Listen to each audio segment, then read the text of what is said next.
What is going on, my friends? Lauren Sisler here with AL.com. Happy Monday to you. A big week for Alabama athletics when two worlds collide. A rare instance for the Tide, the NCAA Tournament, and the start of spring practice.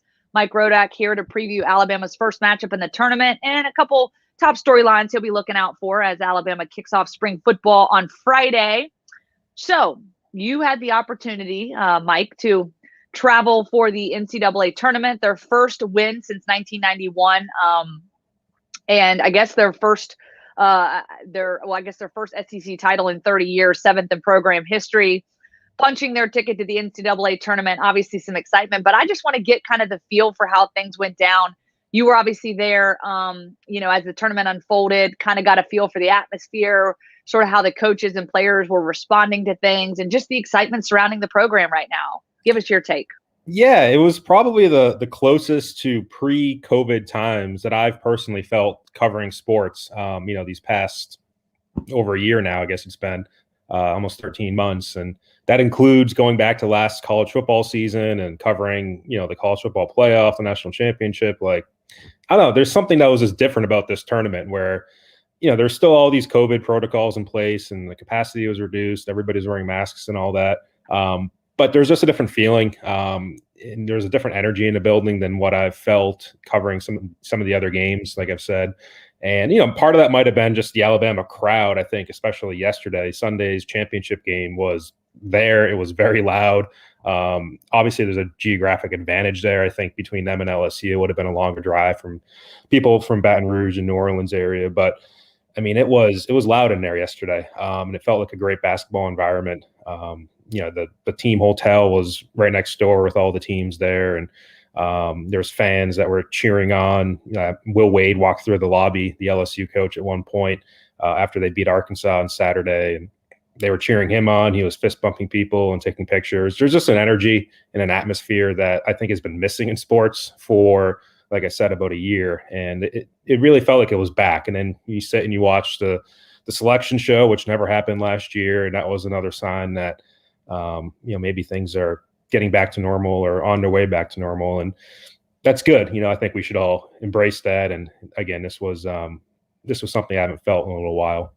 Yeah, I love that. Definitely embracing it, especially as you said, last year at this time, we're in the middle of the SEC tournament. Things get shut down and then there is no more, no NCAA tournament.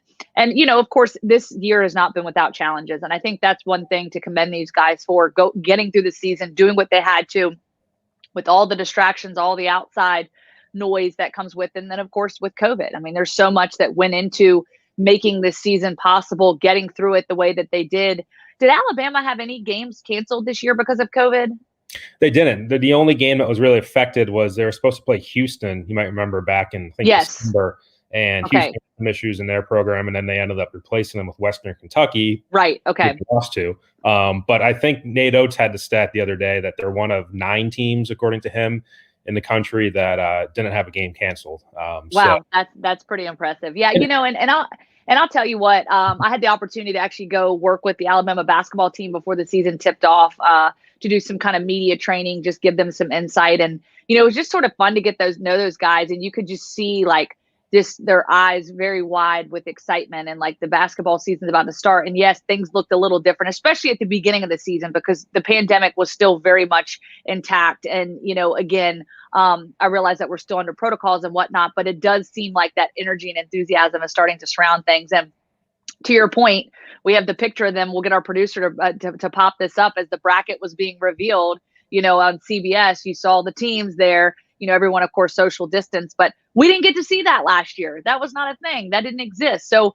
this has been 2 years, kind of the build up to this moment, especially for Alabama to get a 2 seed, to get to play in that East region, which is going to be a tough bracket. So I do want to get your take on that and sort of your expectations for what this matchup against Iona is going to look like on Saturday.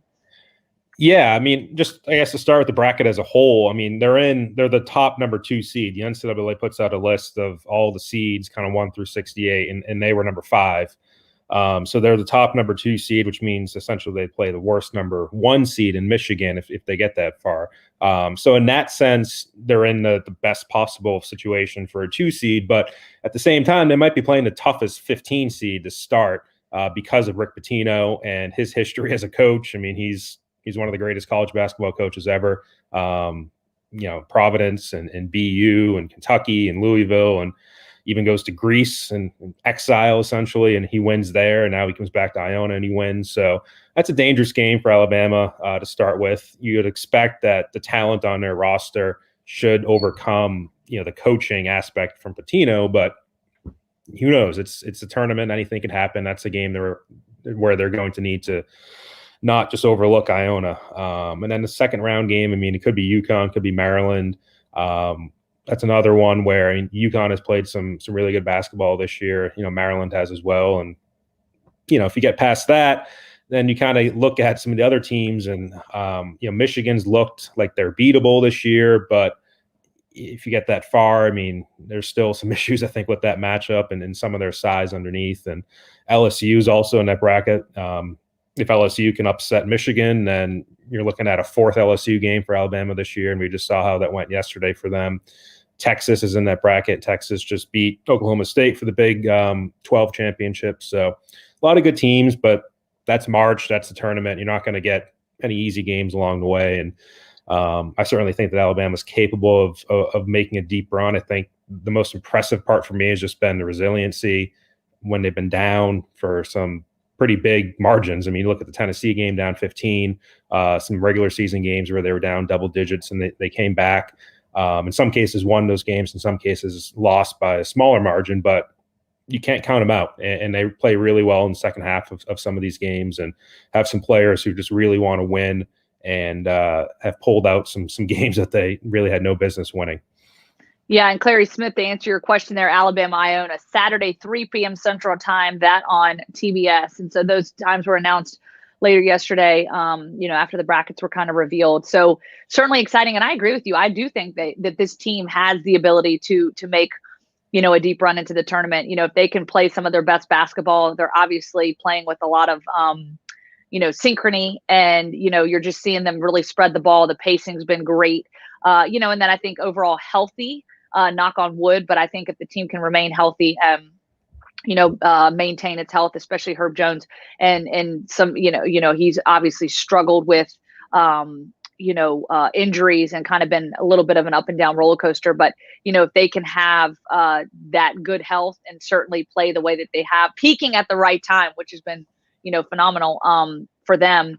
And then, of course, just kind of going back, Patrick, I know you have the video of them celebrating, the win and obviously cutting down the nets last night. I think one thing that's kind of worth noting that, I don't know, I go back to the picture of Nate Oats taking a picture of, I guess it was the management staff. I think Michael Casagrande might have snapped that picture when they were in Coleman Coliseum. And, what coach do you know says, hey, let me take this camera phone and take a picture for you? I mean, most coaches are in the locker room, out of the way. I'm done. I'm out. Peace out. And this, I think this might have been, towards the end of the regular season too. It wasn't even a championship game where he would have been expected to be standing out on the court celebrating. Yeah, that was the Auburn game, the last home regular season game. And so they had clinched the SEC on the road against Mississippi State the game before, but they waited to cut down the nets until they got back to Coleman and beat Auburn. And so that was the game where, Nate Oats they needed someone to take a picture, so he took it. And that's kind of who Nate is. I mean, he was a high school coach 10 years ago. I just talked to some people at his high school this week, and he used to hand out brackets in his math class and say, hey, it's all about probabilities and the chances for teams to go deep in the tournament. And that was his lesson in a math class. That's one way to learn it. I mean, make it relevant to what you love, right? Mm-hmm. And he used to go to all the Final Fours and find, his friends in the coaching profession and sleep on the floor of their hotel rooms just to get into that town and network and try to build his career. So he's a guy who's sort of the average Joe, I guess, but a guy who just eats and sleeps and breathes basketball and has kind of had his mind set on, this is what I want to do with my career and my life. And he sure as heck has made it happen. I mean, this has been pretty impressive for him. And this was the 5th conference tournament that he's coached in as a D1 coach. And he's now won 4 of them, which I think is probably, I don't know if that's precedented in history, but that seems like it's pretty good on his part. Yeah, pretty strong track record there. And of course, maybe one day he'll be knocking on the door of, competing with old Nick Saban across the way there. I will tell you, I do reminisce on a couple years ago, obviously when he was hired on. I think it was, May or June, maybe into the summer, after he was hired on, just getting to meet with him and, sit down in the locker room and chat with him. And then we went down the road to one of the local restaurants in Tuscaloosa. And, it was just kind of funny, just sort of having conversations with him. Like, what do you like? What kind of, stamp do you want to put on this program? And he said, well, whoa. I'm most concerned about football first and foremost. Like, we're about to, basketball season's behind us. We got to look ahead to football and then we'll focus on basketball. And I was like, that dude knows, he's a salesman. He knows what he's doing. He's selling himself to the Crimson Tide fan base, right? He knew exactly what he was doing there. But I think it definitely shows. And there's certainly excitement. And I think the state of Alabama needed this excitement, just to kind of bring things back, especially there in Tuscaloosa, for the basketball program. And so definitely exciting to see. And I think they've got a great leader in Nate Oats. And I think they've got the right formula to have a deep run in this tournament. So certainly excited about that.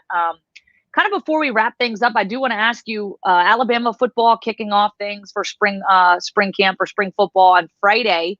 So the defense of the national title will begin once again. So I just want to get just a couple quick notes from you. What are some top storylines you're looking at, excited to kind of unpack as spring football rolls on? Yeah, it's kind of been under the radar just because of basketball, and this is not typical, for this time of year. I think everybody's two worlds colliding. Like, what is going on here? Whoa. Right. Yeah. No, this is typically a time where everybody's thinking about spring practice and the spring game and kind of looking forward. And right now, I think people are just focused on the basketball team. But yeah, it's spring practice begins Friday, and Nick Saban's talked about it. A couple interviews that he's done since the end of the season, where it's almost like taking a new job for him because of all the changes that they've had on the coaching staff and the players as well. And that's, it's going to be a adjustment, I think. You look at losing 8 of 10 or 8 of 11 starters on offense, losing basically your entire offensive coaching staff outside of your wide receivers coach, and just trying to build that back up into something that can compete for a national championship, because that's certainly the standard every year at Alabama. So really it starts with quarterback. And as of right now, I don't believe we're actually going to be able to watch spring practice because of the COVID protocols. So being able to, give answers on some of these questions might be tough, but just what's happening at quarterback as far as the competition between Bryce Young and Paul Tyson and I guess Jalen Milroe, the incoming freshman, who's going to replace Mac Jones. Obviously, Bryce Young is the odds-on favorite, but still a competition. There's still a lot of practice time that will happen between now and the first game against Miami on Labor Day weekend, and just how Bryce Young has developed and gotten better from last season, I think is going to be the main storyline for them. But I mean, the rest of the offense as well. There's offensive line holes they need to fill, really from left tackle to center. Wide receiver, you're talking about filling the shoes of Devontae Smith and Jalen Waddle, which is not an easy task with some of the young players that have coming in, and they're 5-star, they're talented and all that. But, it's still, you got to prove it on the field. And I think Nick Saban's going to, push these guys to make it happen as well. So that's really where I think spring practice is going to start building that up, and see where the offense is with Bill O'Brien coming in as the new coordinator, and another change there and system or scheme, however you want to put it. New offensive line coach and Doug Marrone, and some new coaches on defense as well. So it's going to be a different team, and expectations obviously are high every year, but you can't just snap your fingers and expect the same offense that scored almost 50 points a game last year to come out and do the same thing this year. Why not, Mike? I don't understand. Why can't we just do that? I mean, it is Alabama. Yeah, it is. It is. We'll have to see. This is going to be, I think, a tougher, I don't want to say a rebuilding, but just to get it back to where it was last year, I think it's a tougher task than in most years. Yeah, I could not agree with you more, but certainly excited to sort of see how things unfold, and always an exciting time of year. And of course, spring football will be here A-Day on the, I guess the 17th this year. Is that correct? April 17th. So we'll be counting down the days to that. And of course, I want to shout out my buddy Randall Gully commenting on the bass in the background. I got the bass, the deer heads, hanging out in my uncle's office here in Virginia. So sometimes you just got to switch up the background a little bit from time to time. But I appreciate the insight, Mike, as always. Appreciate you. And I know that you said you won't be traveling to Indianapolis just yet. Possibly, maybe if they make a continued run, but we'll keep an eye on that. Of course, Michael Casagrande will be there reporting as well. So we'll keep in tune with things. We appreciate it as always, and thank you guys all for watching. We'll check in with you soon.